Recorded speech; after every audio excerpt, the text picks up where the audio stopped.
We're Charlie and Leanne, a couple from California who left our cushy suburban life to spend the next several years cruising around the Pacific Ocean on our boat, Juliet.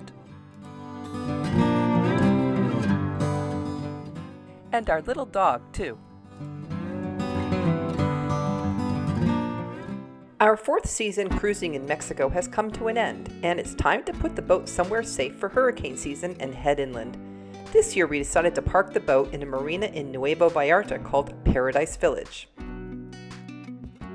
We have a 3.5-month adventure planned, visiting several of the beautiful old colonial cities in the mountains, mostly traveling by Mexico's famous luxury buses. First stop, Guadalajara, which involved a nearly 5-hour bus ride through the countryside. One of the best parts about traveling by bus is that you have something to look at out the window. The first part of the journey was rather dry and deserty, but as we got closer, we started to see a lot of agave orchards, telling us that we were getting close to Guadalajara, which is in the heart of Tequila country. One mistake we made on this journey was assuming they would stop for us to get lunch. They didn't, and by the time we got to Guadalajara, we were famished, so the first order of business was to find the nearest taco place. We're staying in Airbnbs throughout this trip. This one was decent, not too far from the historical center, and set back into an apartment complex filled with gardens, paths, and a nice pool. Our unit was called La Giralda, and it had a fully enclosed patio, which is great for Bubba. Inside is a living room, 1 bedroom, and a small but decent kitchen. The only thing this place was missing was a table to sit at for meals, so we ate a lot of them on the patio. We arrived in Guadalajara in the middle of a terrible heat wave, so this pool was very welcome. The next morning, since we hadn't had a chance to shop yet, we had breakfast at the little cafe in this apartment complex, which had great chilaquiles. Time to explore. We discovered that right around the corner from our apartment is one of the most beautiful churches in all of Guadalajara, the Templo Expiatorio del Santísimo Sacramento. It is of neo-Gothic style and is considered the greatest work of its kind in Mexico. Its construction began in 1897 and ended 75 years later in 1972. And in front of it is a lovely park that was a great place to walk Bubba. There is an interesting detail on the campanile, which consists of miniature statues of the 12 apostles, which rotate in and out of the tower whenever the chime is ringing.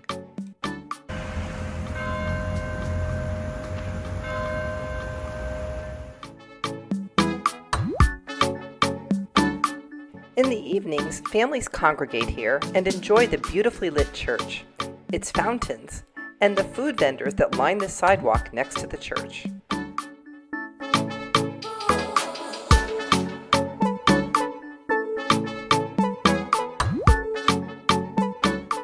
Our next visit was to the Museum of Paleontology of Guadalajara, which has a number of fossils found in the area of Jalisco, especially near Lake Chapala.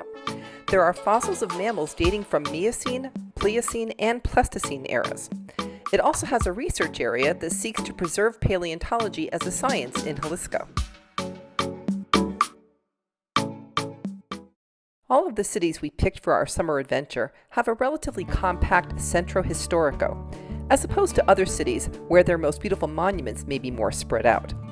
In Guadalajara, the crown jewel of its Centro Histórico is the Cathedral of the Assumption of Our Lady.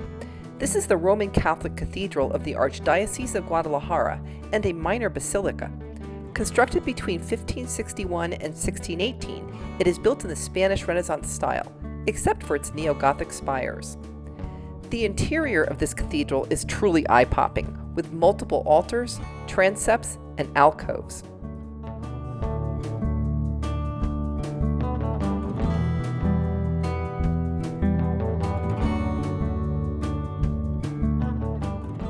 Well, we're finally getting out and touring the downtown area, the centro of Guadalajara. There's this beautiful cathedral here, there's fountains, it's a Saturday, so there's a lot of people out and about, and we're about to take a tour on a double-decker bus. So we'll get to see what the rest of Guadalajara looks like.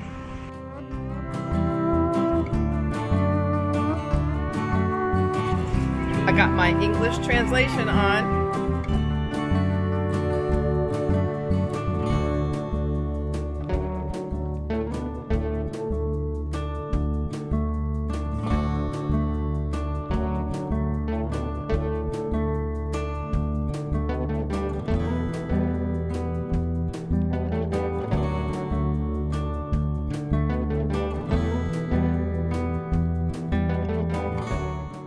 Something we were not happy to see were these horse-drawn carriages, which apparently are a popular way for tourists to see the city. In the nearly 100-degree temperatures, we felt awful for these poor horses pressed into service.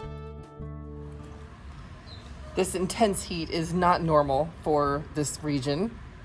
By now, it should be in the low to mid 80s, maybe at the hottest time of day. And right now, it is 97 degrees here in Guadalajara. We do not have air conditioning in our Airbnb, so it's pretty miserable in there. But we do have this little pool. I get up early to go running I'm out in the road by 7. And then I come back, we have breakfast, and then we go out and do our exploring before it gets too hot. And then by the time it's mid-afternoon, it's pool time, baby.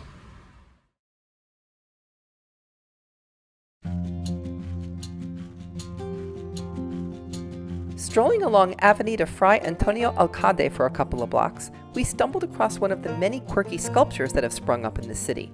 This one's a huge bronze human head that appears to have been scalped, with a tree growing out of it. It's called Arbol Adentro, a sculpture by Jose Force. He said that even with your eyes closed, it is important to be open to allow the mind to grow. Of course, we had to have a little fun with it. Here was something interesting. The police rove around the Centro Historico in these little electric carts. Great way to get around. And here we have the requisite gazebo in the middle of the city sanctuary park. Always a gazebo in the parks in the center of the cities, and the towns, and the villages. This is a particularly impressive one. Of course, we had to visit a mercado. This one was enormous, with multiple levels crammed with shops. The herbs and spices section was particularly impressive, and they don't just use them for cooking.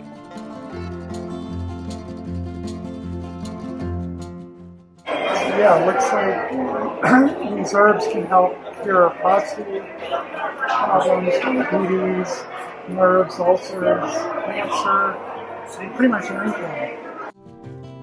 Guadalajara was not big on murals like some other cities we've been to, but there were a few.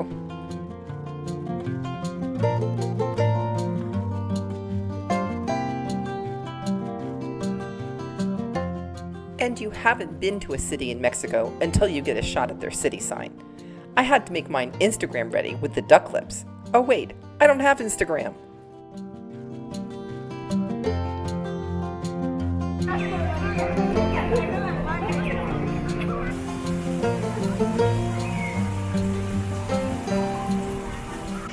You know, it's funny, I just read an article this morning about tourists behaving badly in Italy, jumping into fountains, trying to, emulate that movie La Dolce Vita, and that's completely illegal in Italy. Here in Mexico, they don't care.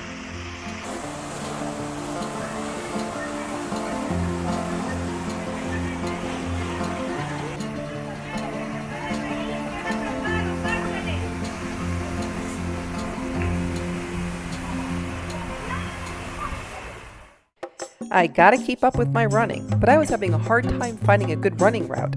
And then I learned that on Sundays, the city closes off Avenida Juarez to traffic, leaving a few lovely tree-lined miles open to bicyclists and runners.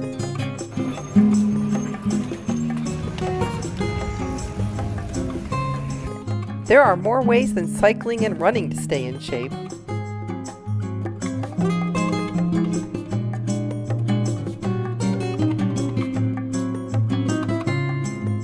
And who says chess can't be a sport?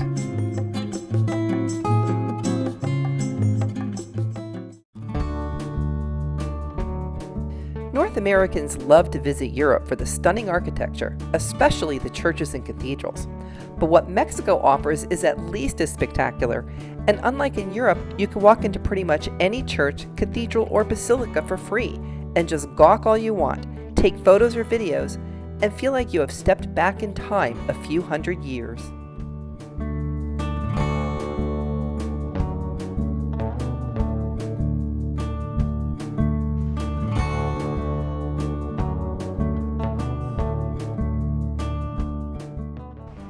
We are at the Templo de San Felipe Neri La Asuncion. I can't remember all that.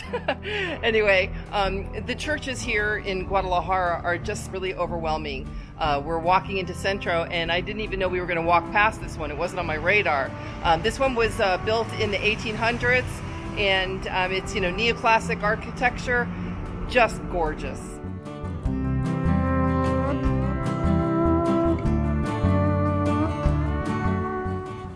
Now this one's impressive. I'm not sure what it is yet. We haven't walked up to it, but let's go check it out. And it looks like the gate's open, so we can go inside.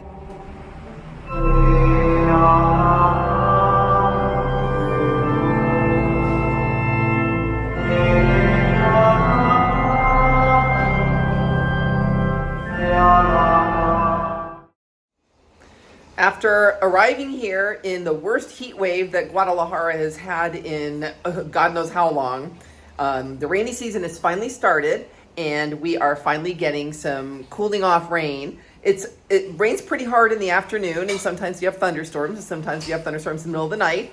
But the whole thing has just made the weather here so much more livable, so nice, cool, great sleeping weather. Now that things have cooled off a bit, we booked a private walking tour to learn more about the city. Our cruising friends Randy and Patty from the sailboat Restless Soul were also staying in Guadalajara, so they joined us for this tour. We found a lively and super friendly young guy named Santiago on the website Guru Walk, who spoke excellent English and taught us so much about the history of this beautiful city. He also knew where to find the lesser sites, such as staircases behind the altar in the cathedral, bringing us to hidden alcoves.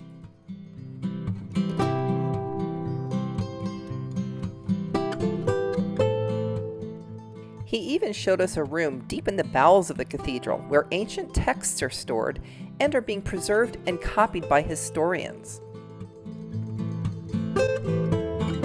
Our walking tour continued, passing more impressive buildings and monuments, until we reached the exquisite Plaza Tapatia. The focal point here is a 25-meter-high, twisting, writhing metallic sculpture, surrounded by 4 smaller sculptures. It all depicts the sacrificial end of the Aztec god, who, according to legend, went down to hell to bring fire to the sun. We continued on past the imposing Teatro de Gollado, with our guide Santiago filling our heads with more city history than we could ever hope to remember. Okay, I found it. My favorite fountain yet. Another huge mercado, this one famous for its food court, specializing in pozole. Great place to get pozole. Pozole is like the Mexican ramen. It's corn with pork meat. Pozole used to be a ritual dish that the indigenous people used to only eat after rituals and after wars. And some places they want to stay close to original recipe. That's why they show you the goat's skulls right there.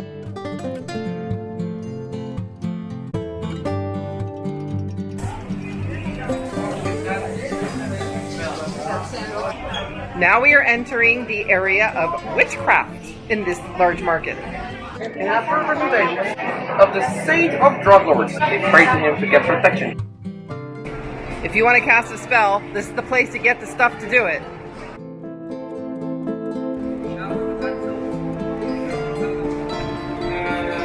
Something really traditional about Mexican cuisine is peppers. About peppers, they have basics.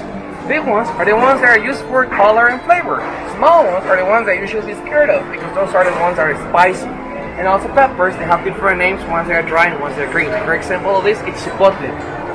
Before it turns into a chipotle, it is a jalapeno. If you smoke and dry jalapeno, you'll be getting chipotles. Time to learn about tequila. Most tequilas come from the state of Jalisco, where the actual town of Tequila resides. We booked a bus tour to learn about this iconic Mexican beverage. It was about an hour or so ride, passing through more agave orchards to get to the distillery. Tequila is made only from the blue agave plant. The bulbs are separated, then baked in large clay ovens to caramelize the sugars. They are then crushed to extract the juice. The juice is then fermented and aged in wooden barrels.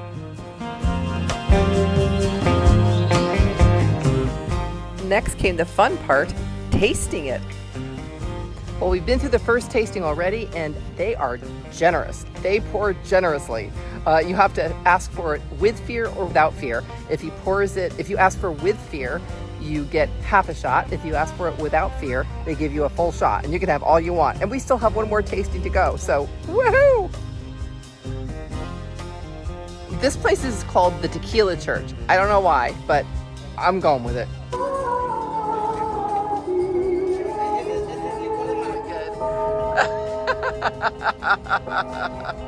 And me and Bubba were driving.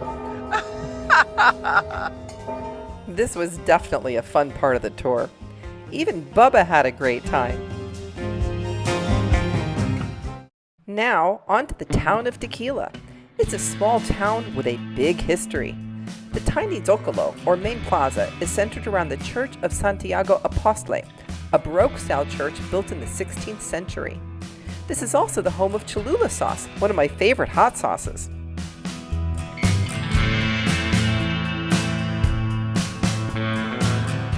While we were there, we saw a unique indigenous performance called voladores, which literally means flying men. It's a fertility dance performed by several ethnic groups in Mexico to express respect for and harmony with the natural and spiritual worlds. Wait, what? More tasting? We stopped at a small saloon where we performed various native rituals of tequila drinking, like drinking tequila and drinking from the horn.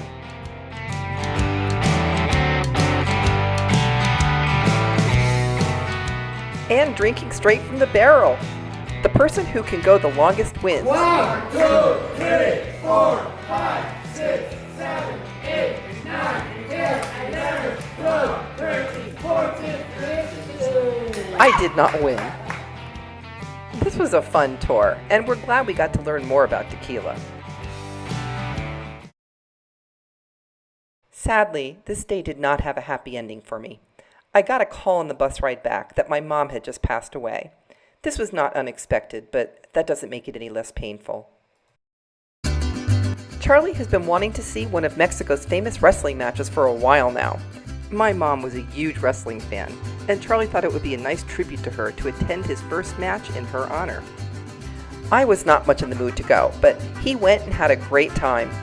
Lucha Libre is a distinctive style of professional wrestling that originated in Mexico in the late 19th century. Lucha Libre is known for its high-flying acrobatic moves and the colorful masks worn by the wrestlers, who are called luchadores. Charlie said it was one of the most lively things he's ever seen, and a big part of it is the audience, which takes the opportunity to let their hair down and burn off their pent-up energy. Even the women get into the fighting action. We did not dine out a lot in Guadalajara, but towards the end of our 2-week stay, we learned of a fish taco place near our apartment, and I wish we'd found it sooner. It had the best fish tacos we've had anywhere, including in the Sea of Cortez.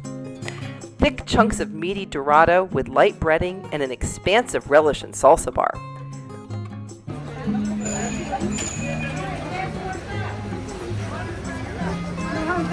Well, how is it? We even got serenaded.